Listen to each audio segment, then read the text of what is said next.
Hello. स्वागत है आपका एडी क्लासेस में। आइए देखते हैं। वैसे तो ये देखा जाए आप लोगों के क्वेश्चन के लिए बेस है, ये एक नंबर के क्वेश्चन आ सकते हैं।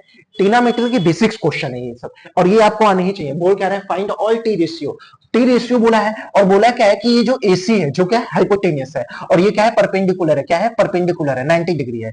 एसी हाइपोटेनियस है और एबी दिया हुआ है, एसी दिया हुआ है और बीसी हमें निकालना पड़ेगा। और टी रेशियो बोला है, तो क्या टी रेशियो मतलब साइन थीटा निकालने के लिए बोला है, कॉस थीटा निकालने के लिए बोला है, और टेन थीटा निकालने के लिए बोला है। और इसी के वाइस वर्सा उल्टा भी बोला है निकालने के लिए। साइन का क्या बोला है, कोसेक थीटा भी निकालने के लिए बोला है, सेक थीटा भी, और क्या बोला है टेन का कॉट थीटा भी निकालने के लिए बोला है। तो सबसे पहले इसका हमें चाहिए, क्योंकि हम लोग जानते हैं, क्या जानते हैं, पी बी पी अपॉन में एच एच बी ये होता है। ये क्या होता है, साइन थीटा होता है, ये क्या होता है कॉस थीटा, और ये क्या होता है टेन थीटा। तो जब हम लोग साइन थीटा किसको रिप्रेजेंट करता है, परपेंडिकुलर अपॉन हाइपोटेनियस। तो देखिए परपेंडिकुलर क्या है, ये है, और हाइपोटेनियस क्या है, ये है। तो साइन थीटा का अगर वैल्यू देखेंगे तो क्या आ जाएगा, साइन थीटा की जो वैल्यू हो जाएगी वो क्या हो जाएगी, परपेंडिकुलर मतलब 15 अपॉन 17। लेकिन प्रॉब्लम कहां हमें फंसेगा, कॉस थीटा की वैल्यू निकालने में। कॉस थीटा में क्या होता है, कॉस थीटा की जो वैल्यू होती है वो क्या होती है, बेस अपॉन हाइपोटेनियस होता है, बेस अपॉन हाइपोटेनियस। तो यहां तो बेस दिया नहीं है, तो इसके लिए पाइथागोरस थ्योरम लगाते हैं। पाइथागोरस थ्योरम जानते हैं क्या होता है, एसी का स्क्वायर होता है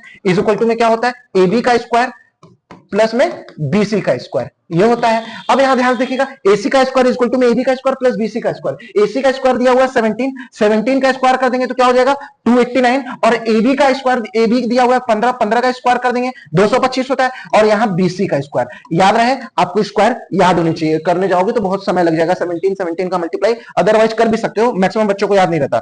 289 हो जाएंगे, ये 289 हो गया, 289 हो गया। अब यहाँ 15 का स्क्वायर 225, इसमें से माइनस कर देंगे 225, और यहाँ क्या हो जाएगा बीसी का स्क्वायर हो जाएगा। तो अब ध्यान से देखिएगा 289 में से 225 निकला, कितना बचा 64 बचा, और ये क्या हो गया बीसी हो गया, बीसी स्क्वायर। तो बीसी के हमारे पास क्या वैल्यू आ गई, वो 8 आ गई। क्यों, क्योंकि 8 का स्क्वायर 64 होता है। तो जो बीसी की वैल्यू होगी मतलब ये जो होगा वो क्या होगा 8 सेंटीमीटर होगा। अब बेस अपॉन हाइपोटेनियस बोलता है, बेस अपॉन तो क्या हो जाएगा 8/17, ये हमारा कॉस का होगा। ऐसे ही टेन का रख देंगे, कोसेक का निकाल लेंगे, सेक का निकाल लेंगे, कॉट का निकाल लेंगे।